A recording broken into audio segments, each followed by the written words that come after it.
仔细观看接下来安全示范，谢谢。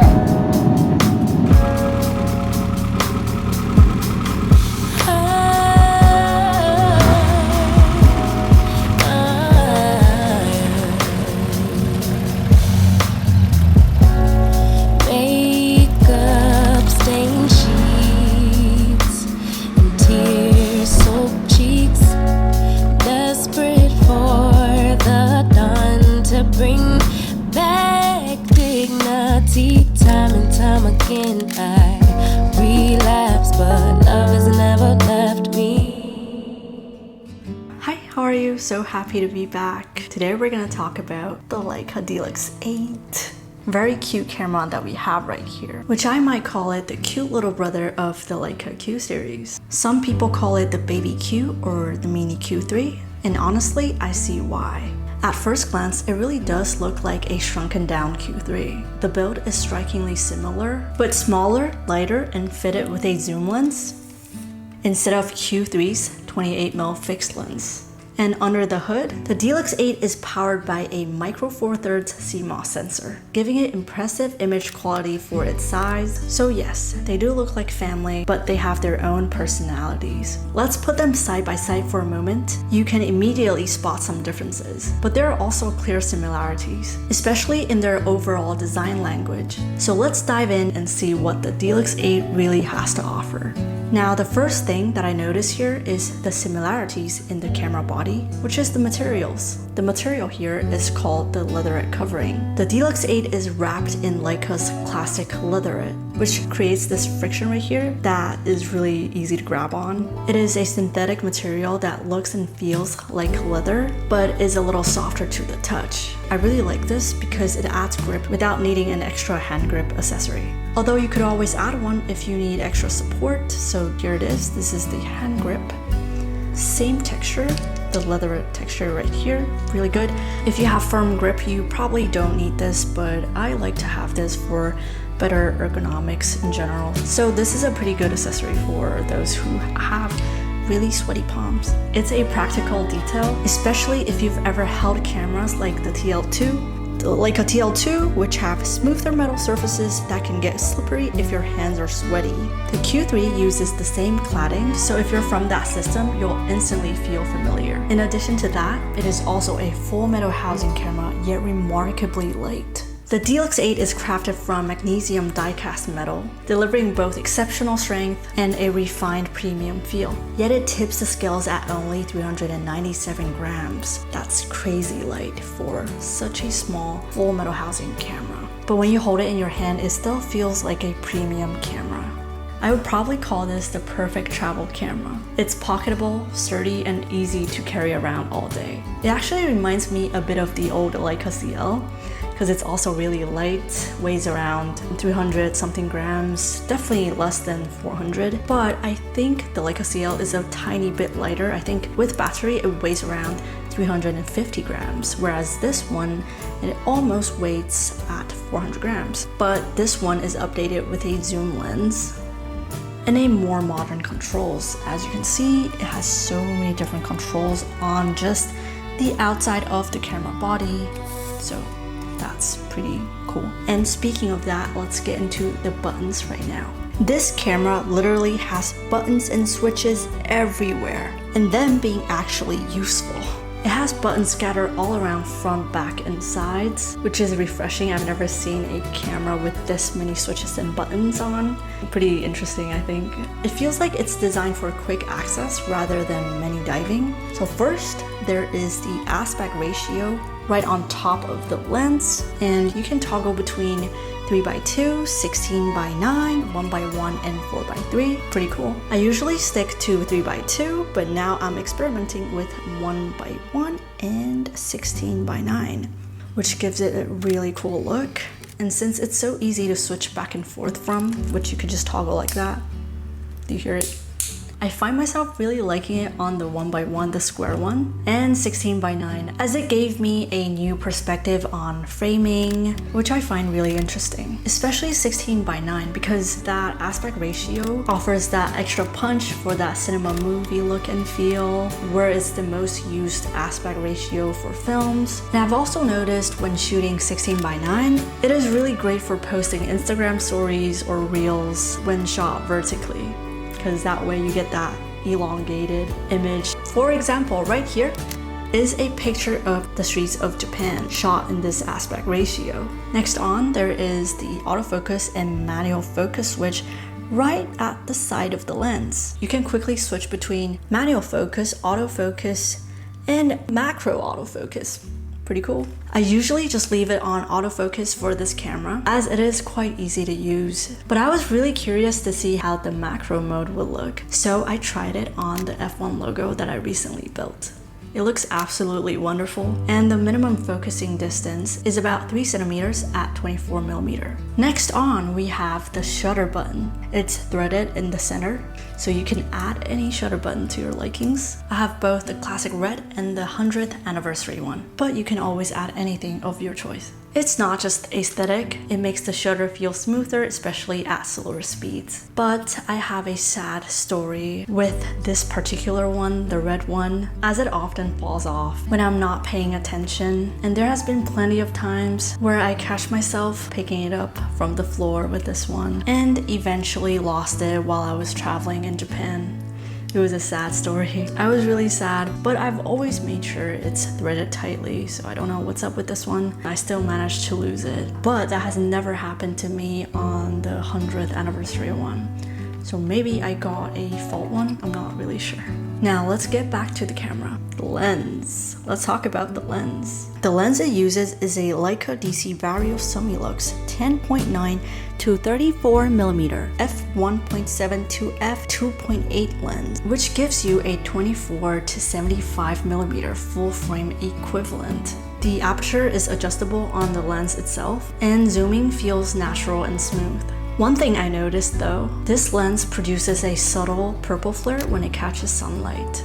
Personally, I think it's beautiful and adds character. Also, the power button is placed right by the shutter button, unlike the Q3's switch style power control. That means you have to be a little extra careful when tossing it into your bag, because you don't want to accidentally turn it on. But don't worry if you do, there's always the auto turn off feature.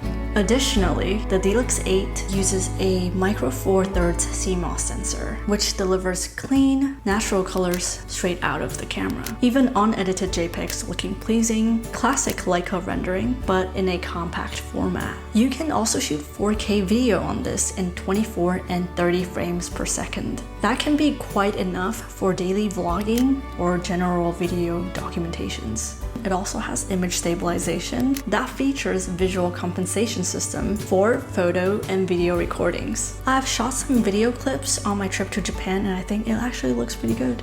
Just the image stabilization bit I'm a bit concerned about. It's definitely not as steady as the Q3, but maybe it's to do with the lightweight of this camera that it can still look quite shaky if you compare it to the Q3 recordings. But if you do still recordings, I think it looks quite lovely. So maybe bring a mini tripod alongside of your travels when you're trying to film a video on this. I think it will look really great. So let's quickly go over some of my favorite shots taken on this camera. And the first picture I have. Okay, so let's quickly go over some of my favorite shots. First, this was shot vertically in 16:9, so this picture is absolutely beautiful. What instantly grabs my attention here are these two guys walking side by side. One is dressed in a more casual clothes and the other is suited up. That makes a total contrast, but they almost feel like a team. And the umbrellas right here. That little detail just screams it just rained. And as you can see in the photo, it just rained, which adds such a nice vibe to the whole scene. And I remember that day, it's very cold and very wet. Plus, if you look down at the bottom left, you can even see a little puddle being stepped on. Such a small moment, but it makes the photo feel alive. Alright, so the second shot I really like is of this beautiful vending machine. It's not just any vending machine. This vending machine instantly takes me back to Japan. So if you've ever been to Japan, you'll know that there's a vending machine in every corner of Japan. So nothing feels more iconic than these vending machines you find on almost every corner. It's such a small detail of daily life, but seeing it in frame just screams Japan. And shooting it in black and white was a great choice. I really like shooting pictures in monochrome, so absolutely love this. The high contrast makes the vending machine glow, almost like the drinks are popping off the image, even without color. It's simple, it really captures the vibe.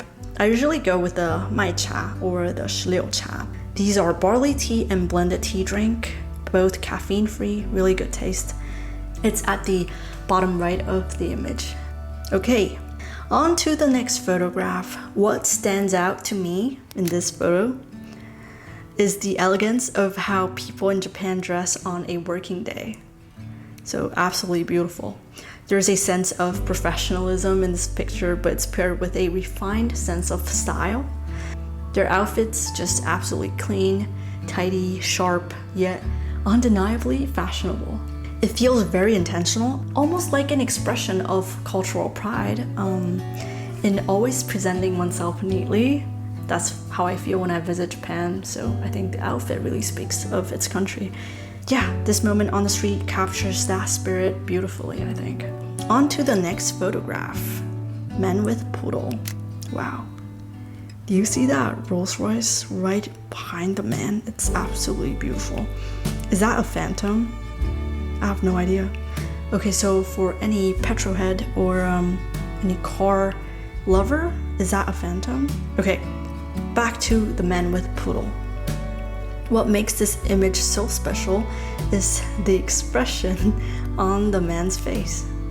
It's so cute. There is a quiet joy there, and that feels absolutely heartwarming. The way he carries his dog close, almost holding it like family. Well, it's holding it like a baby, gives the photo such tenderness.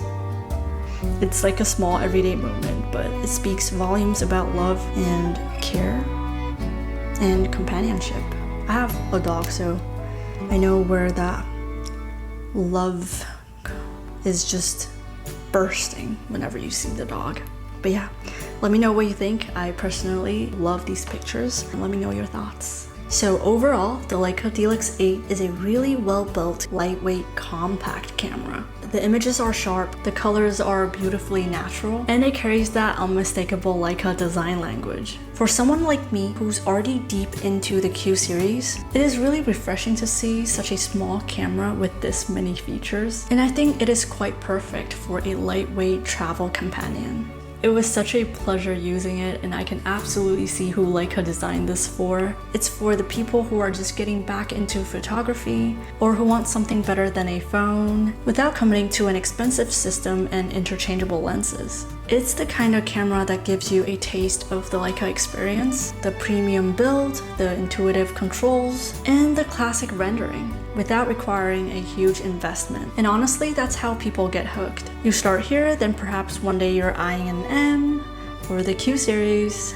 You know, you never know, and because this little camera made you fall in love with shooting again. Or you might end up loving this camera so much that you don't even see the point of upgrading it to anything else. It is the upgrade. I totally get the appeal of this camera. At this price point, you're choosing portability and convenience, and in return you're sacrificing some specs. But it's a trade-off that makes sense if you just want a brilliant everyday carry camera. At the end of the day, what matters the most is which camera you actually use the most, rather than how great it is on paper. Because sometimes an A-star camera can still be there collecting dust if it's just not your cup of tea, not the one you go for whenever you're deciding which one to bring with. I took it on a trip to Japan, Osaka, and Kyoto. Since the trip required around 30k steps a day, I'm glad I didn't have to haul something heavier. Just remember, it's not weather sealed, so be careful in the rain. Bottom line, if you want the Leica feel in a pocket-sized body, this fits perfectly. But if you're expecting a Q performance on this one, you might be setting yourself up for a tiny bit of disappointment.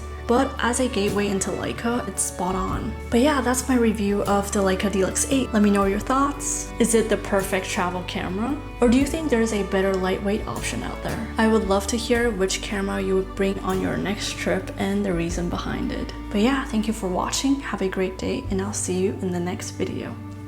Bye.